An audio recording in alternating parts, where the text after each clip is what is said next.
Hola a todos, bienvenidos a Viernes 13, un podcast donde hablamos sobre terror y misterio. Yo soy Adrián Valderramo. Yo soy Dani Ábalos. Y les damos la bienvenida a un nuevo episodio. ¿De qué vamos a hablar hoy, Dani?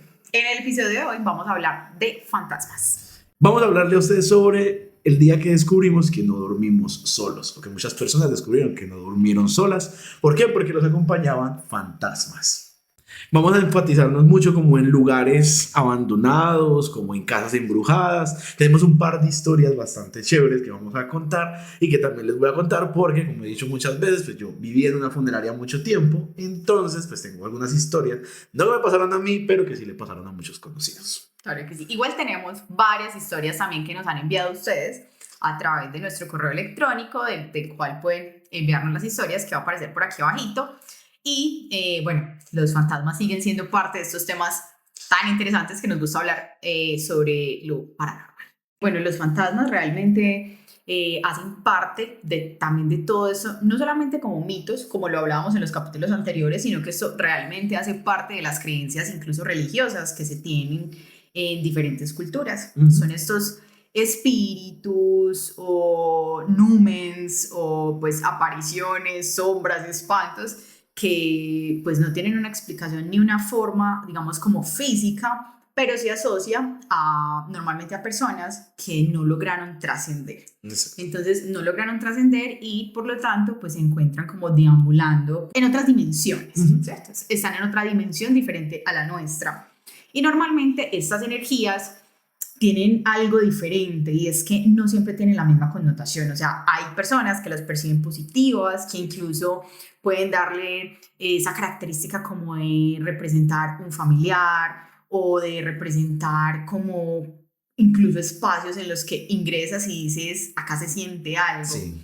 Pero se puede sentir algo que es o positivo o negativo y de ahí depende ¿qué connotación le van a dar a ese espíritu? Sí, justamente iba a decir eso. O sea, no necesariamente cuando hay un fantasma pues en un lugar quiere decir que sea malo o que sea una representación mala de lo que hay en el espacio, sino que muchas veces puede ser algo que simplemente acompaña al lugar en sí y que no tiene que dar como esa mala vibra. No sé si te ha pasado que una vez llega a un lugar y como que siente hay algo más o se mueven cosas, pero uno no siente miedo. Sientes como esa energía, se siente como esa energía y normalmente la gente dice, bueno, acá se siente el ambiente pesado o por el contrario, el ambiente se siente como cálido, como ameno y a eso es a lo que podemos llamar como espacios donde pueden habitar otro tipo de seres que para el episodio de hoy los llamaremos fantasmas. Realmente, pues de lo que hemos revisado para este proceso, hay muchos de estos espíritus que se asocian, que estas almas que no trascienden se quedan como ancladas al lugar donde fallecieron o al vínculo que puedan tener con las personas con las que tenían una relación en vida y que al fallecer de pronto no lograron soltar. Sobre todo, por ejemplo, cuando hay personas que tuvieron un accidente, por ejemplo, en su propia casa, entonces se sigue sintiendo este espíritu en ese espacio. O cuando fallece, por ejemplo, la pareja y luego no, digamos como que el espíritu no asocia que falleció aún y continúa estando en ese espacio acompañando a esa persona. Sí. Entonces, digamos que se podría entender que este espíritu que acompaña, por ejemplo, en el caso de acompañar a su esposa, lo acompaña de una forma positiva y empezaríamos a tener como ese tipo de energías cálidas o positivas en las que se siente algo, pero no se siente que sea malo. Sí, y yo quería como debatir un poquito acerca de eso. ¿Tú crees que el espacio, pues este espacio donde ellos se quedan, es lo mismo que hablamos del el limbo, que es donde las almas, no sé si penan en sí, pero sí como que se quedan estancadas, que no saben si y trascender o llegar como no sé a otro lugar? Lo que pasa es que, pues, desde donde yo lo veo, simplemente es un tema como del campo en el que se queda, ¿cierto? Nosotros estamos en una dimensión. Sí.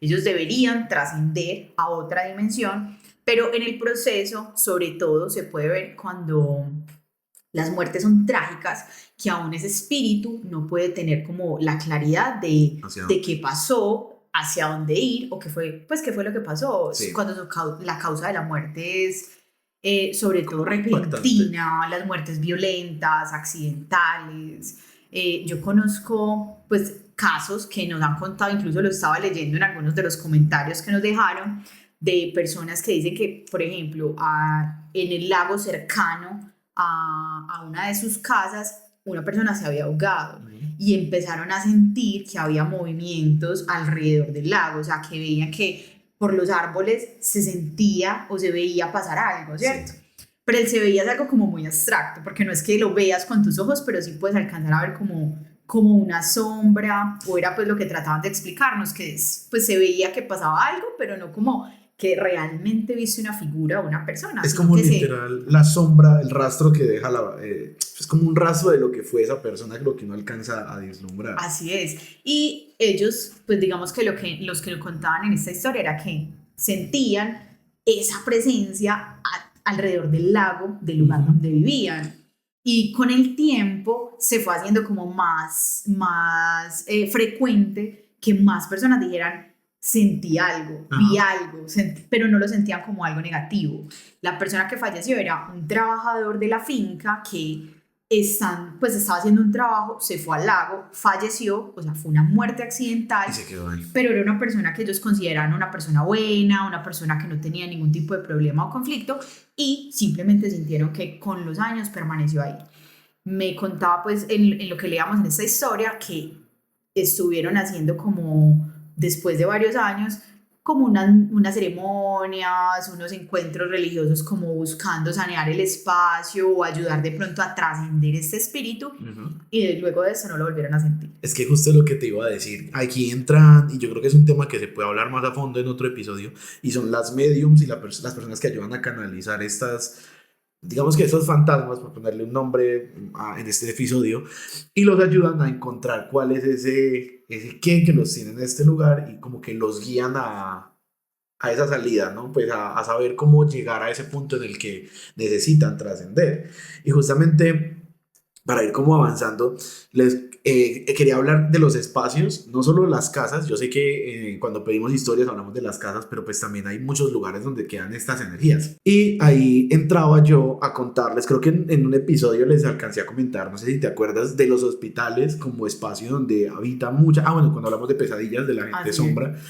Mucha gente, muchas personas tienen historias dentro de hospitales, y a mí me gustaría en algún momento en un episodio hablar específicamente de hospitales, porque médicos que se quedan a turnos súper largos cuentan que la niña del cuarto yo no sé cuál, que el espíritu que pide cosas, que la cama. Yo me acuerdo que yo una vez hice como una investigación de sucesos en hospitales, y la gente hablaba, pues los médicos y enfermeras hablaban mucho de estos encuentros.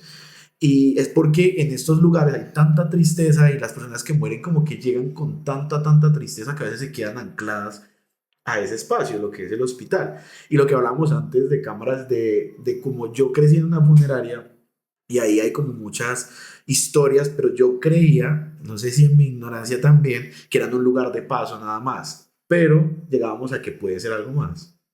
Que podían sentir algo ustedes también en ese espacio, o que las almas que llegaban ahí de pronto iban esperando entender también qué pasó, ¿cierto? O sea, que no hubiera sido para ellos claro el proceso de muerte, y por lo tanto sigan tratando de encontrar qué pasó. Sí, ¿cierto? Sí, y yo antes creía que no tenía como una relación, porque como les dije y he recalcado siempre, a mí no me han asustado directamente, más de un par de veces, que no fue algo como tan fuerte. Pero a mí en mi familia hay muchas historias, y creo que sería chévere como empezar a hablar un poquito de eso. Y es que al lugar llegan muchos cuerpos. Yo tengo una conocida que ella no es como una medium en sí, pero sí canaliza como mucha información y ve cosas más allá de lo que pues nosotros vemos normalmente. Es una persona que tiene como sensibilidad para conectar con este tipo de entidades. Ella ha tenido experiencias brutales. Por ejemplo, una vez ella tuvo una pareja, y a la pareja la estaba acosando algo. La pareja no veía nada, pero ella dice que ella veía como cuando estaban dormidas, se despertaba y había algo negro ahí mirándolas directamente. Y ella como que perdió el miedo a ver las cosas, pero decía que era impresionante sentir como la acosaban de esa manera. Pero bueno, la cosa es que en la funeraria, y ahí les cuento como una historia rápida, Mi papá me contó en un momento que cuando ellos empezaron con la funeraria, ellos tenían un cuarto frío que quedaba afuera, como en el patiecito. La casa era literal donde quedaba la morgue, donde quedaban los cofres, donde quedaba la casa de ellos, o sea, todo quedaba ahí. El cuarto frío no era en sí para los cuerpos, sino para las flores. Pero justo llegó, creo que fue un militar que encontraron como en un río o algo así. Y resulta que metieron el cuerpo en ese cuarto frío. La fiscalía le pidió el favor a mi abuela que si podían meter el cuerpo ahí. La cosa es que ellos lo metieron, lo sellaron. Ellos tenían un perro, un pastor alemán, que se quedaba afuera en el patio. Ellos, digamos que estaba el patio y ahí quedaba la sala, donde ellos se sentaban a ver películas. Dice mi papá que en un momento, la puerta se cerraba con un palo. Empezaron a escuchar cómo golpeaban la puerta, pero duro, así, ta, ta, ta, ta, ta, ta. Y que todos se quedaron así como, Wow. es mi papá. Y todos se voltearon a ver, mi papá no está y mi mamá tampoco. El perro empezó a ladrar así como loco en la parte de afuera de la casa, así súper desesperado, y que ellos escuchaban, ta, ta, ta. Se fueron a esconder todos a la cuarto de mi abuela, y él dice que a día de hoy él no sabe qué fue eso que los asustó. Él tiene la creencia que puede ser ese cuerpo que de pronto una muerte repentina o algo, y no sé si pase de esa manera, o sea, literal estoy hablando desde la ignorancia, pero despertar en un espacio en el que uno no sabe que está, obviamente no despertar el cuerpo físico, pero sí en alma, debe ser también como un shock, ¿no? Como querer saber qué está pasando y buscar respuestas. No entenderlo, no Sí. entender qué pasó y de pronto lograr esa manifestación. Pero incluso eso es algo, digamos, como de los diferentes tipos de manifestaciones que se tienen en los espíritus. Sí. Porque por eso estábamos hablando de que hay algunos con los que podemos decir que los ven pasar, que se siente su energía, que puede ser que ven una luz, Ajá. pasar algo como luz. Puede ser que ven pasar una sombra, y entonces estamos hablando, digamos, de lo mismo, en teoría, de los espíritus, Sí. pero se ve de formas diferentes. Pero ya lo que tú nos dices, por ejemplo, de que se logre materializar un acto, Golpear o sea, eso, un ¿no? golpe, mover cosas, ya es otro tipo de manifestación de estos espíritus. Es más, incluso ese tipo de espíritus que logran ese tipo de manifestaciones como de empujar, de tumbar objetos y demás, no tienen necesariamente una apariencia, o sea, normalmente no se relaciona como vi pasar una sombra y tumbó algo, no. Normalmente ese tipo de espíritus logran mover, pero no son visibles. Exacto, no son entes que se materialicen en sí, y que por eso es que logran mover, sino que yo siento que manipulando la energía también de alguna manera pueden tener como estas manifestaciones de... Podría ser lo que es la explicación a eso, el por qué logran moverlo si no están viéndose de ninguna manera. De igual manera, precisamente porque hablamos de que se entiende que estos espíritus pues en algún momento estuvieron en este plano y fallecieron y son almas pues que no han podido trascender, les damos como esa forma humana. Uno espera que sea una persona, un hombre, una mujer, y también es el tipo de relatos que se escuchan, ¿cierto? Porque todos en algún momento hemos escuchado la historia de que la niña que estaba en la carretera, vi un señor parado en unas escaleras, y siempre se relaciona con que vi la forma humana de una persona. Y muchas veces coincide con las características físicas de esa persona que falleció en el lugar en donde se están viendo este tipo de imágenes, o de las personas pueden decir, es que yo vi no sé, en cualquier lugar, no sé, por ejemplo, en las ventanas, en la ventana de una casa, yo vi asomada en la ventana de esta casa vieja alguien, una niña, vi asomado en la ventana de esta casa vieja una señora, y la describen y dicen, sí, esa era la señora que vivía ahí, que se murió, que estuvo toda la vida ahí o estuvo sola, y siempre hay una historia detrás de eso, siempre, que tiene esa explicación y que nos dice, pero coincide con las características que tenía en vida. Sí, y justamente estas visiones que tienen las personas sobre estos espíritus o entes o fantasmas pues, que pueden ver, están muy relacionados con casas embrujadas, con lugares de espanto. Y yo no sé si has escuchado acerca del Hotel del Salto del Tequendama. No conozco la historia. Ok, este es un lugar que queda un poquito lejos de Bogotá, pero en los años 20 más o menos, fue uno de los mejores hoteles y los más lujosos que hubo, donde se reunía la élite capitalina pues a hacer sus fiestas. Ese hotel, perdón, queda al lado de una caída de agua así súper larga que se llama pues el Salto del Tequendama. Y dicen, pues lo que cuenta la leyenda, ¿no? Es que en este lugar los indígenas hicieron un entierro en una cascada. Creo que esas historias se repiten mucho en las cascadas, ¿no? Como los entierros y que se escuchan, en fin. La cosa es que en este hotel empezaron a ocurrir cosas muy extrañas. Entonces nada funcionaba, nada pegaba. Después de que fue como el boom, se convirtió como en un motel de paso. Mucha gente empezó a saltar de las ventanas, empezaron a saltar desde el salto, literalmente llegaban ahí y saltaban, ya que es un lugar perfecto pues para realizar actos pues, de quitarse la vida. O sea, se empezaron a ver suicidios en este lugar. Sí. Entonces empezó a relacionar ese hotel pues con estos actos y empezó a perder pues su prestigio y todo lo que ocurrió. Se convirtió en un restaurante, tampoco funcionó, pasaron muchas cosas y empezó a esparcirse el rumor de que en el Salto la gente escuchaba cosas que los incitaban a saltar de la caída de agua. Con el paso del tiempo el hotel se cerró, quedó abandonado y se empezó a convertir en un lugar donde muchas personas amantes de lo paranormal iban a hacer investigaciones. La gente empezó a contar que cuando pasaba por el hotel veían gente asomada en las ventanas del hotel, que escuchaban cosas en las noches, como caminaban, como corrían, estas cosas. El punto es que las personas también, y ahí fue la leyenda como más fuerte, aseguran que cuando uno llega a la orilla del salto, escucha cómo empiezan a incitarlo a uno a saltar. Entonces hay personas que han llegado a asegurar que les dicen salta, salta, salta, salta, hasta que las personas saltan pues de este lugar. Tanto así que hubo un momento en el cual se puso una placa ahí como que le dice a las personas el valor de su vida para que no peguen el salto, y hay hasta un monumento de la Virgen para proteger a las personas que deciden saltar y pues terminar con su vida. Entonces, esta es como una manifestación de cómo dicen que las almas de aquellos que saltaron incitan a los demás también salten y se unan a ellos. Y pues se van haciendo como un grupo de almas que se quedan ahí sin poder trascender de alguna manera con esa historia.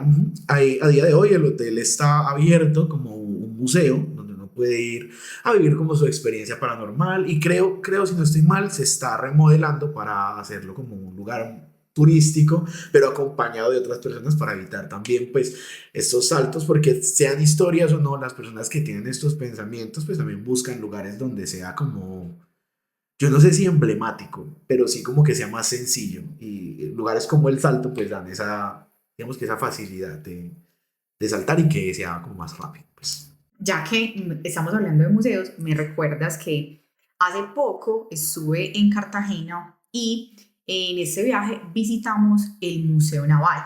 En este museo hay gran parte de historia de la colonia, o sea, de las embarcaciones que habían, las naves, los submarinos, incluso en este momento todo lo que se tiene de la armada, los uniformes, bueno, digamos que es muy emblemático para este tipo de organizaciones como lo es la Marina. Sin embargo, el museo tiene varios niveles y hay unas escaleras por las que tú puedes subir del primer nivel al segundo nivel. En esas escaleras, al lado izquierdo, también hay como un ascensor. Cuando empiezas a subir, nos cuentan las mismas personas pues, que trabajan en el museo, que justamente en ese quiebre que hay como en las escaleras, siempre han sentido una persona, y hay personas que dicen haberla visto, visitantes, incluso los mismos empleados del museo. Y digamos que la explicación que ellos le dan es que hace muchos años una de las personas que trabajaba en ese museo falleció en ese ascensor. Esa alma que falleció en el ascensor, que queda al lado de las escaleras, al parecer se manifiesta en esas escaleras. Y pues dicen ellos que se siente esa presencia. La verdad, yo subí por las escaleras, no sentí que hubiera una presencia positiva o negativa, la verdad no sentí absolutamente nada. Pero ellas sí dicen que pues yo ya muchos años trabajando en ese museo y que sienten ese tipo de presencias, no siempre, pero sí tienen ocasiones en que se sienten más. Y pues hay personas que incluso lo han visto o pues visto como lo decimos, como que ven que hay algo. El destello. El destello. Algo está pasando.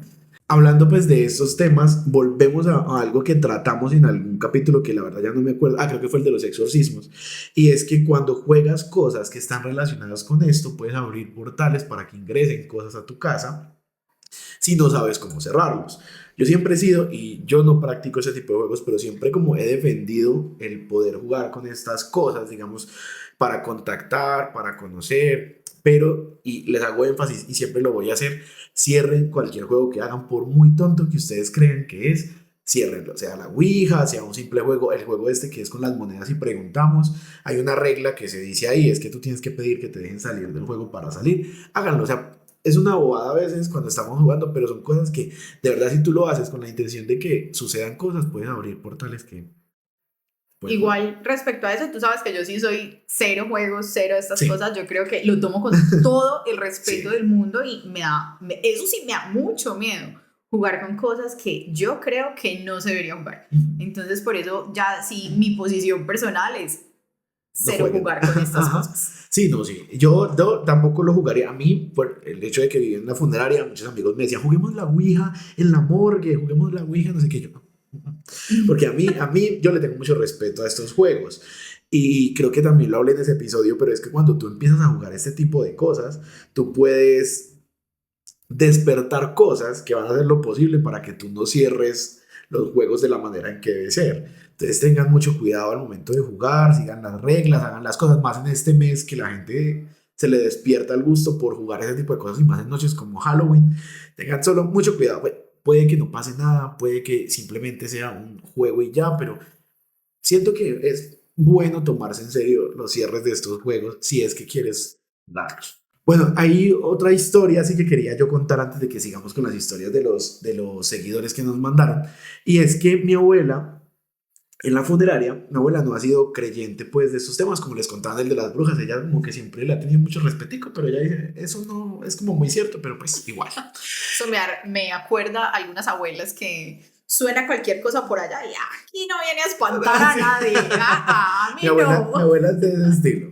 Pero ella, una noche, y espero no equivocarme en el relato como lo cuento, pero una noche, un día llegó un cuerpo de un NN que había muerto por hidrocefalia, le había inundado la cabeza, bueno, de alguna cosa murió relacionada con el agua. La cosa es que mi abuela duerme literalmente encima de la morgue. Ella duerme y acaba. Es más, mi abuela duerme encima de la morgue al punto en el que el tubo por donde salen todas las cosas pasa por su cuarto y ella escucha como el embalsamador le habla a los muertos. Esa es una historia que les voy a contar en algún momento. Él habla con los muertos cuando los está arreglando, les pide permiso, o sea, él es siempre muy respetuoso. Si quieren, hay un video donde lo entrevisto y él habla de eso. La cosa es que ella duerme literal encima de la morgue. El cuerpo... Eso es literalmente no tener miedo. Sí, tal cual. O sea, yo en la vida me le quería dormir a mi abuela en ese cuarto. Pero ya duerme normal, siempre lo ha hecho toda la vida sin miedo ni nada. Pero esa vez dejaron el cuerpo, el NN, en la morgue. Y esa noche yo me acuerdo, nosotros vivíamos, o sea, era como una puerta separaba la casa de mi abuela de la de nosotros, pero literal todo quedaba encima de la funeraria. Mi abuela fue y le golpeó a mi papá. Que ve, Fiber, venga, quiero que me ayude a ver algo porque resulta que mi cama está mojada. Mi papá como mojada. Cuando fueron a ver, y no les miento, era la cama y como si alguien mojado se hubiera sentado a los pies de la cama. Así estaba mojado, estaba encharcado ese pedazo. Solo a los pies de la cama, como si alguien se hubiera sentado en la cama. Sí, papá, bueno, más que una gota, no había llovido. Él se subió al techo, revisó, nada. Bajamos, miraron, todo, no, nada. Y justo después de que había ingresado esta persona, fallecida por un tema de agua. Ajá, exacto. Mi abuela, ay, qué raro. Limpió el colchón y ya. Las abuelas, por Dios. No, y ella ha sido siempre como una mujer muy valiente en estos temas. Yo me acuerdo que una vez tú alguna vez jugaste Pedro Responde. Nunca. Yo nunca he jugado nada que invoque, que llame, que jamás. Bueno. Y tengo todo el respeto a ese tipo de juegos. Pero Pedro Responde es una página de internet donde tú preguntas cosas y Pedro te responde. Entonces tú... Pero es algo que, pues... No, es inteligencia artificial. Algo así, pero es que... O algo relacionado con espíritus. No. Eso existe cuando yo era un niño. Pero entonces la dinámica del juego, yo creo que el día de hoy todavía está. Si quieren, pueden hacerle bromas a la gente con ese juego. La cosa es que uno empieza a escribir Pedro, Pedro, por favor, responde o algo así. Pero tú cuando pones Pedro, si es como P, punto, y ahí puedes escribir la respuesta. Pero cuando estás tecleando se ve como si fuera la pregunta. Entonces, cuando tú preguntas, responde lo que tú ya respondiste. Entonces, yo puedo decir como, si estás aquí, dime el color del cabello de Dani. Pero yo ya escribí, el cabello de Dani es rojo. Entonces, la gente se asusta mucho con este tipo de juegos porque dicen, marica, nos están viendo, pero en realidad no. Yo me acuerdo que una vez jugamos eso, le jugaron a mi abuela ese juego allá en la funeraria. Mi abuela le decían todo como literal, no, es que ella duerme aquí, es que ella no sé qué, es que ella no sé qué, mi abuela. Pues que me espanten, que le hagan, que yo estoy protegida por la Virgen. Y así, que se metan conmigo, que no me importa. Pero con ese juego sí tengo una historia, es que una vez a una primita, estábamos en la casa de mi otra abuela, mi primita tenía que, yo digo, unos 5 años, y yo tenía, que digo yo, 12 más o menos, y yo estaba obsesionado con hacerle este juego a todo el mundo. Estábamos solo una prima, yo y la prima chiquita. Entonces yo empecé a hacerle el juego. Y yo, no, dime cómo se llama mi prima. Entonces me decía el nombre, ta, ta, ta. ¿Estás aquí en la casa? Sí. Y así, o sea, yo preguntaba y preguntaba y preguntaba. Mi primita estaba obviamente cagada del susto, 5 años, 6 años, obviamente. Cuando yo le dije a este juego, pues, le escribí como, si estás aquí, manifiéstate. Es una de las veces que me han asustado. Cuando yo mandé ese mensaje, yo había respondido sí. Respondí sí y el televisor se prendió con estática en ese momento, automáticamente. Y así tú te atreves a decir que nunca te han Es que se me espantado. olvida. El televisor se prendió en estática, mi primita se cagó, yo me cagué, o sea, todos nos cagamos del susto. Se puso a llorar desesperada como loca. Yo, no, es un juego, es mentira, yo la aprendí. Obviamente yo no la aprendí. Y eran de esos televisores viejos que no se prende como tan fácil con un control y que toca hacerle como así para que se prenda. A día de hoy no sabemos. ¿Quién prendió el No, y televisor? estamos solos. Como puede decir que había alguien más. Bueno, me acabo de acordar de una historia que no tenía en mi memoria, pero hablando de eso, me acabo de acordar. Yo fui catequista de una iglesia hace años, tenía 15 años. Era catequista de niños que van a hacer la primera comunión. Y pues todos quienes somos ayudantes de la iglesia en la Semana Santa, pues tenemos que ayudar con toda la organización de la Semana Santa, los primeros días de Pascua Infantil, que son los lunes, el martes y el miércoles, y ya el jueves, viernes, sábado y domingo estamos en función de todo lo que es la Semana Santa, ¿cierto? Entonces, para poder organizar la Semana Santa, esos monumentos que la gente visita, que son muy bonitos y a los que la gente hace peregrinación y demás, pues nosotros tenemos que organizarlos para poder que vayan a ver el monumento. Y normalmente como las misas se acaban tan tarde, el montaje de altar se hace súper tarde, en la noche, en la iglesia, y estamos todos con todo lo que hay que mover, organizar las cortinas, los santos y una cantidad de cosas para que el monumento cuando se visite sea bonito, ¿cierto? Incluso hay monumentos que se tienen que cambiar en el día, o sea, hay 2 monumentos en un día, entonces siempre es mucho trabajo. Los santos que ustedes ven normalmente en la iglesia, entonces en las iglesias tú ves muchas imágenes, ¿cierto? Entonces está una virgen, está San Juan, está, no sé, un Cristo, bueno. Pero en la Semana Santa ya como tal, por ejemplo, antes de que llegue un Viernes Santo, no tiene por qué haber un Cristo, porque se supone que aún no hay una crucifixión. Entonces, todas esas imágenes hay que guardarlas. Por eso en la Semana Santa, en la iglesia tú realmente lo único que vas a ver es el monumento. Sí. Y nosotros pues hacíamos todo el montaje del altar, pero en la iglesia, esa iglesia era muy pequeña, entonces no había en la iglesia donde guardar las imágenes. Y las imágenes las guardábamos en la casa cural. Entonces en la casa cural nosotros cogíamos cada uno su monumento y la casa cural quedaba, la iglesia quedaba pues acá, digamos como en la mitad, ¿cierto? Y la casa cural quedaba en el segundo piso y en la partecita abajo, que es como un sótano, quedaba la sacristía.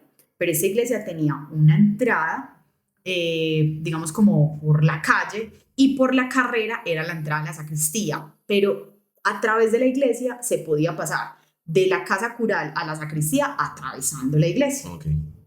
Como para tener una idea de cómo era adentro.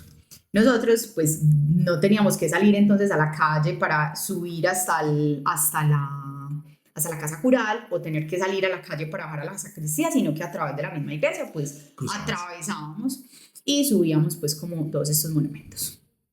Una vez estábamos terminando de organizar uno de los altares, eran las 12:30, 1 de la madrugada más o menos, y estando en la casa cural, ya estábamos todos en la casa cural, sentimos un ruido abajo en la iglesia. Okay. Y ya no había nadie. Entonces nos quedamos todos como pasmados y miramos al padre. Miramos al padre como que, auxilio, ¿qué está pasando? Y el padre se quedó como en su calma y nos dice, normalmente yo escucho las ánimas al lado del altar. Ok. Y nos quedamos petrificados, o sea, y él con su calma dijo, yo por eso en la noche prefiero salir a la sacristía por la calle. Yo prefiero salir a la sacristía por la calle y no tener que atravesarme por la iglesia. En la noche yo ya no ingreso a la iglesia. Eso nos pasó esa vez. No recuerdo si era un jueves o un viernes santo. Estábamos organizando altares y sí sentimos, no solamente como, ay, sentimos un ruido que algo se movió. No, sentimos como si estuvieran hablando. O sea, como si hubieran voces abajo. Pero fue momentáneo. O sea, lo escuchamos, sentimos un ruido, nos quedamos todos completamente pasmados. Y la explicación que nos dio el padre fue, tranquilos, son las ánimas, esas vienen por la noche. No, es que las iglesias son espacios en los que la energía también se mueve de una manera impresionante, porque ahí pues se hacen ritos, no ritos pues, en un mal sentido, sino que se hacen ritos porque al final es un ritual el que se hace cuando se consagra el vino, el pan y todas esas cosas. Entonces yo siento que ahí habitan muchas cosas también, van buscando de pronto almas buscando salvación, buscando el camino, no sé. Yo siento que en las iglesias pueden haber muchas cosas también, porque por algo también muchas personas que realizan rituales no muy buenos usan las iglesias o agua bendita o cosas así, porque eso les ayuda como a canalizar cosas no muy buenas en los espacios. Y ya que hablábamos de ánimas y antes de pasar a las historias de la gente, yo no sé si tú conocías que las ánimas pueden hacerte favores a cambio de oraciones. Lo he escuchado, que pues también es muy de una cultura de como de las abuelas, como de las tías, de dígale a las ánimas que ellas le ayudan con eso. Le está yendo mal con alguna cosa, pídale a las ánimas. Pues resulta que tú puedes pedirle ayuda a las ánimas para que ellas te hagan favores a cambio de oraciones. ¿Por qué? Porque a las ánimas les sirve que uno les rece y bueno, todas estas cosas que son buenas, pues para ellas en este espacio, pues. Entonces, no me acuerdo dónde lo escuché, pero en algún momento me contaron que había una persona que le pedía favores a las ánimas a cambio de, te voy a rezar, no sé, 3 semanas en la noche y tú me haces este favor. Entonces las ánimas cumplían su favor y esa persona tenía que rezarle los días que tenía que rezarles. Pues llegó un punto en el que se le olvidó o se le pasó y no les rezó un día que tenía que rezarles. Pues a la mañana siguiente amaneció con moretones y rasguños. Y ahí le dijeron, usted no está cumpliendo los tratos con las ánimas. Y ellas son muy delicadas, un tema muy delicado. Tuvo que hacerles toda otra vez como una oración y no sé qué, y de esa manera les siguieron pues ayudando. No necesariamente digo que las ánimas sean algo malo o algo así, sino que muchas personas se aprovechan de la necesidad de ellas, de sus oraciones y lo hacen a cambio de favores. Entonces ellas, cuando no se cumplen sus favores, pues toman represalias. De hecho, hay personas que dicen que, por ejemplo, si van solas por la calle y tienen miedo porque están en un lugar muy oscuro o porque en ese lugar han pasado cosas malas, empiezan a invocar a las ánimas, a pedirle a las ánimas que las acompañen y dicen que después la vieron pasar como si fuera acompañada de muchas personas, sí. Que por eso no le pasó nada, porque sí. La vieron que no iba sola. Yo creo que en ese sentido ellas colaboran mucho, más como favores normales, ¿no? De gente que siempre les reza y eso, pero cuando se hace como con una intención, necesito que me ayudes con esto, es que ellas pues toman las represalias que toman. Bueno, Dani, tenemos historias para la noche de hoy, entonces, ¿quieres empezar leyendo uno? Bueno, vamos a leer una de las historias que nos enviaron nuestros seguidores a través del correo electrónico. Recuerden que pueden enviarnos las historias al correo electrónico que aparece acá abajito. Y la historia dice así. Hola, ¿cómo están? Me llamo Andrés y aunque no soy de esos que creen fácilmente en cosas paranormales, tengo que admitir que lo que me pasó hace unos años me dejó pensando si de verdad existen los fantasmas. Todo ocurrió en una casa a las afueras de Bogotá, donde unos amigos y yo quedamos un fin de semana para celebrar un cumpleaños. Era una casa antigua, de esas que se ven bien cuidadas por fuera, pero que al entrar sientes que tiene más historia de la que te gustaría conocer. Lo primero que notamos al llegar fue el portón rojo. Era un portón enorme, de madera vieja, que contrastaba con el resto de la casa. El dueño nos dijo que no debíamos preocuparnos por él, que estaba ahí desde que compró la propiedad, pero algo en ese portón me daba mala espina desde el principio. La primera noche todo estaba tranquilo. Nos pusimos a tomar unas cervezas y a charlar, pero de repente uno de mis amigos, Camilo, se dio cuenta de que faltaba su celular. Después de buscarlo por toda la casa, lo encontramos en el piso del pasillo, cerca de la puerta de entrada. Lo raro fue que él juraba haberlo dejado cargando en la sala. Nos reímos un poco, pensamos que tal vez había bebido más de la cuenta y lo había dejado ahí sin darse cuenta. Pero la cosa se puso rara, de verdad, la noche siguiente. Eran como las 2 de la madrugada cuando todos nos fuimos a acostar. Yo me quedé despierto un rato más en la sala, revisando mensajes en el celular, cuando escuché pasos arriba en el segundo piso. Lo primero que pensé fue que alguno de mis amigos no podía dormir y estaba caminando, pero cuando subí para ver quién era, me di cuenta que todos estaban dormidos. Al regresar a la sala, escuché los pasos de nuevo, pero esta vez más fuertes, como si alguien estuviera corriendo por el corredor de arriba. Lo más aterrador fue cuando escuché que alguien intentaba abrir el portón rojo desde adentro de la casa, como si estuvieran forzando la cerradura. Sentí un frío inexplicable en todo el cuerpo y me paralicé. Llamé a Camilo, que estaba en la habitación contigua, y él también lo escuchó. Nos quedamos en silencio por unos minutos hasta que unos ruidos cesaron. Al día siguiente decidimos contarle al dueño lo que había pasado. Él, con una sonrisa incómoda, nos dijo: esa casa siempre ha sido así. Muchos han dicho que escuchan cosas por la noche, pero yo ya me acostumbré. Nos contó que hace años un hombre había vivido ahí y que después de perder a su esposa se volvió loco y pasó semanas encerrado sin dejar que nadie entrara, bloqueando todas las puertas, menos el portón rojo. Nadie sabe qué pasó con él, pero desde entonces muchos aseguran que el hombre sigue rondando la casa, buscando la forma de salir. Después de escuchar esa historia, no quise quedarme ni una noche más. Algo en esa casa o en ese portón no estaba bien. Gracias por leer mi historia y espero salga en el podcast. Eso me acuerda lo que hablábamos de las manifestaciones cuando movían cosas y eso, ¿no? Nadie asegura haberlo visto, pero sí aseguran escuchar cosas. Y él escuchó pasos, escuchó mover las puertas. Ajá. Y bueno, no vio nada, pero no había nadie. Ajá. Es que es, no sé, yo creo que tomaron una buena decisión al no haberse quedado otra noche más en esa casa, pero sí siento que la gente debería contar esas cosas antes de que uno alquile estos espacios, o no sé, pues. Lo que pasa es que igual sería súper raro. Pues imagínate, tú llegas a un lugar que acabas de alquilar y lo primero que te dicen es: Te van a asustar. cuidado, oye, en la noche a veces se escucha mover la puerta o pasos en el techo, pero... Yo lo cubriría y le diría como, no, en la noche pasan a hacer ronda, un vigilante, entonces no se escucha, se escuchan cosas afuera. Pero adentro de la casa. Sí. No sé. Bueno, vamos a leer la siguiente historia que nos enviaron.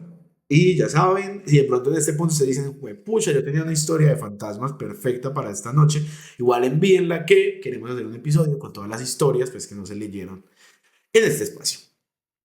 Dice así: mi nombre es Marcela y después de lo que me pasó en mi propio apartamento, ya no estoy tan segura de que los fantasmas sean solo un cuento.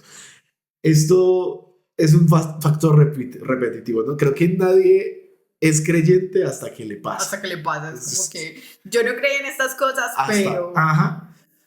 Esto me pasó hace unos meses y aunque trato de olvidarlo, todavía me pone nerviosa estar sola en la casa. Vivo en un apartamento en la ciudad, un lugar normal, moderno, con nada que sugiera que algo raro pudiera pasar.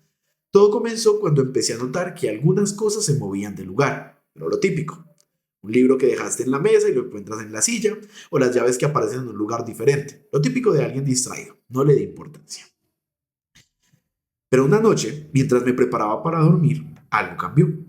Estaba acostada viendo el celular cuando sentí una corriente de aire frío pasar por la habitación. Pensé que había dejado alguna ventana abierta, pero todo estaba cerrado. Seguí como si nada, hasta que noté algo raro en el reflejo del espejo que está frente a mi cama. No sé cómo explicarlo, pero vi una sombra pasar rápidamente por el marco de la puerta. Pensé que tal vez era mi imaginación o el reflejo de alguna luz de afuera, así que traté de ignorarlo. Esa misma noche, alrededor de las 3 de la madrugada, me desperté con una sensación extraña, como si alguien me estuviera observando. Cuando abrí los ojos, vi una figura oscura, una sombra, parada en la esquina de la habitación. No podía moverme del miedo. La figura no hacía ruido, solo estaba ahí, mirando. O eso sentía yo. Eso me recuerda al capítulo de Pesadillas. Sí. Vayan a verlo, voy a dejar una tarjetita por acá. Cerré los ojos con fuerza, esperando que al volver a abrirlos ya no estuviera. Pero cuando lo hice, la sombra seguía ahí, moviéndose lentamente hacia el pie de mi cama. No podía respirar del terror. Me quedé completamente inmóvil, rezando para que desapareciera, y de repente se fue, como si nunca hubiera estado ahí. Me levanté y revisé todo el apartamento, pero no había señales de nada ni de nadie. A la mañana siguiente, decidí contarle lo que había pasado a una amiga que es muy escéptica. Ella me dijo que seguramente fue una parálisis del sueño, que eso explica la sombra y la sensación de estar inmóvil. Intenté creerle, pero los días siguientes las cosas empeoraron. Empecé a escuchar pasos en el pasillo a medianoche, susurros que venían desde la sala, y cada vez que apagaba las luces sentía que había alguien más en la casa. Una noche, después de escuchar ruidos en la cocina, decidí enfrentar mis miedos. Fui hasta la cocina y al encender la luz, todo parecía normal. Pero cuando me di la vuelta para regresar a la habitación, vi claramente una figura negra, como una sombra densa, atravesar el pasillo a toda velocidad. No era mi imaginación esta vez. Definitivamente no era una parálisis del sueño. No era una parálisis del sueño. Llamé a un amigo para que se quedara conmigo esa noche y desde entonces he tratado de no estar sola en la casa. No sé qué fue lo que vi o qué sigue ahí, pero algo me dice que no estoy tan sola como pensaba. Gracias por escuchar mi historia. Espero que no sea la única que ha pasado por algo así. Saludos a todos. No eres la única que ha pasado por algo así, pero definitivamente ¿Hay algo? no creo que sea una parálisis del sueño. Yo esta historia también la quise escoger porque aunque está muy relacionada a lo que hablamos en el capítulo de pesadillas, está muy parecida por la parte de la parálisis del sueño, porque cuando íbamos leído yo creo que tú también pensaste como esta es una parálisis del sueño, normal, pero las cosas que le pasaron después de eso, algo hay en esa casa. No, y tienes pasos y ves una sombra, definitivamente ya son otro tipo de factores que pues se salen completamente de lo que englobaría una parálisis del sueño. Y eso está heavy porque algo la está acosando. Algo la está acosando. No sé si, no es que no creo que sea lo que hablamos de la gente sombra, porque la gente sombra lo que hace es como espantarte con esos movimientos, pero es que esto ya iba más a sonidos en la sala, despertar la mitad de no sé. O sea, siento que es algo muy heavy. Bueno, no sabemos, no somos expertos tampoco, pero definitivamente desde la ignorancia podemos concluir que no es una parálisis del sueño. No, yo le recomiendo que haga mucha oración, que busque a alguien que sepa de estos temas, porque puede que haya algo más allí. Muchas gracias, Dani, por habernos acompañado, por estar en este proyecto conmigo una noche oscura más. Gracias a ti, Adri, muchas gracias a todos por vernos. Y recuerden que para la próxima semana tendremos más episodios con historias, estén atentos a las redes sociales porque por allí pedimos más historias pues, paranormales, ahí les decimos de qué tema vamos a hablar. Y nada, muchas gracias por estar aquí. Hasta luego. Chao.